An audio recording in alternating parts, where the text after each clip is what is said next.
Alrighty. Fucking stream-friendly music my ass. It's got me messed up.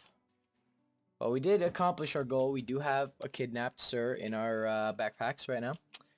So, yeah. What can we do? Let's do this mission. Why not? Why not? We've done it before, but let's be honest, it's pretty fun. Dum dum dum dum dum dum dum. You know, the one thing I was going to talk about is it's interesting now that this newest mission that was added, which is 2 patches ago, or 2 updates, whatever. Or no, it was last update, update 4, which is the update that introduced the Madame von Megabat mission, and also introduced our main story mission where Yusuf does some questionable things to to tongues. There's no real good way to explain that one, but it does in fact happen. Now it's interesting to see that these story mission characters, if you would, are have different designed heads, which is it's interesting because you see how there's a zombie there.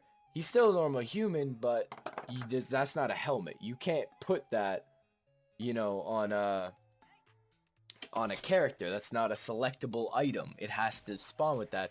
So it's interesting to note that there's a pretty high likelihood, based on the fact that in that last update they did add these 2 different types. Now the different types I'm talking about are the octopuses and the normal fighters. Now it's very interesting that they started, so if you did this so that you did the story mission first, you would have ran into the special monster and then the human fighter, which is interesting to note regarding this whole what we're talking about.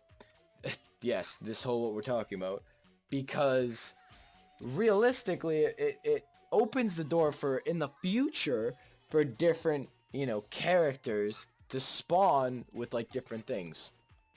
So like all of, you know, Cup Gluten's heads, he'll always have that one frown face. Maybe he'll have like a different face. So that's what I'm trying to get at. It opens the door, now that they did this in this update, for them to do it in a bunch of other areas in the game, as well as also the Cyclops does have the skin as well as the normal fighter. So it'd be interesting. I'd love to see like kobolds with like different, you know, faces that they spawn in with. But it's also interesting to see if they'll do anything, because the Wraith's body, which is the entire shroud, you can change that entire body. You can put a belt on, you can change you put a breastplate on, but it's still interesting to see what they could do with that. But yeah, it does open the door for a bunch of new customizations, which I do look forward to. While you know, I'm kind of hoping that this update 6 comes out relatively fast, or that they complete the game, because as far as I recall, they haven't announced when the new update will drop, or when they're subject to be done the game, which is what I kind of don't like about early access games. But it also has, you know, a lot to do with, you know, time-wise, because like, this game's fun, but it needs to be updated. They need to add something new, and customizations, this isn't, maybe if this was an MMO based game, so maybe if they added skins, if it was mainly multiplayer, but considering you can unlock so much stuff in the actual campaign, I don't think that they're gonna make it a skin based game, as well as you don't have to pay for it, so there's also that. So unlike most other MMOs, a lot of it does have paid transactions. Call of Duty has it right now. Counter-Strike, you open cases, and that was always a thing. So it's interesting. But then again, it also does, it's just, I'm really hyping myself up for, you know, if it changes in the near future, which I don't know if it will. And there may be a high likelihood, there may not be a high likelihood. Only time will tell at this point. which is why I kinda don't like waiting for early access games to come out of early access, because sometimes the game changes drastically, if you would. And, you know, it's not good, you know, that they change, because when you build this type of hype, you're building up hype for this game. Now, when it ends early access, a lot of things... Yeah, shut the hell up.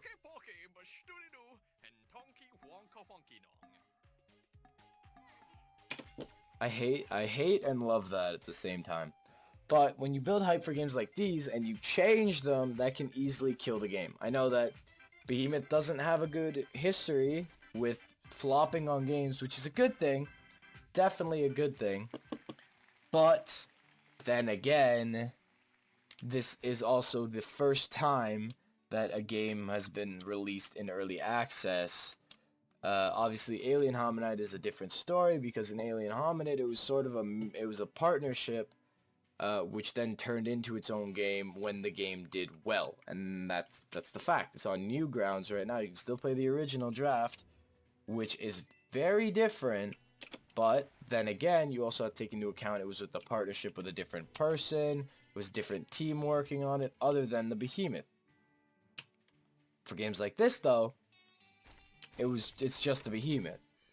So that's why I kind of say it's like a different thing. And we got the Bipolar Bear, which is another Castle Crashers Easter egg, because that is a animal friend that you can get in the game. One thing though, I do want to change. Hello, there you go.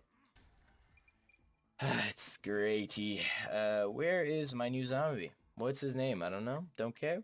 Still, Pervit.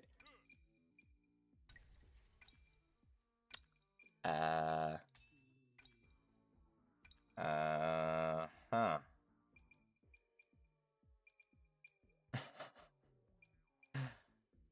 Oh my god. That's a friggin' great name. That's prevention. But I said it funny. So I'm an idiot. Oh my god. The internet has ruined me. Yes! So this is our new zombie squad. This dude, man.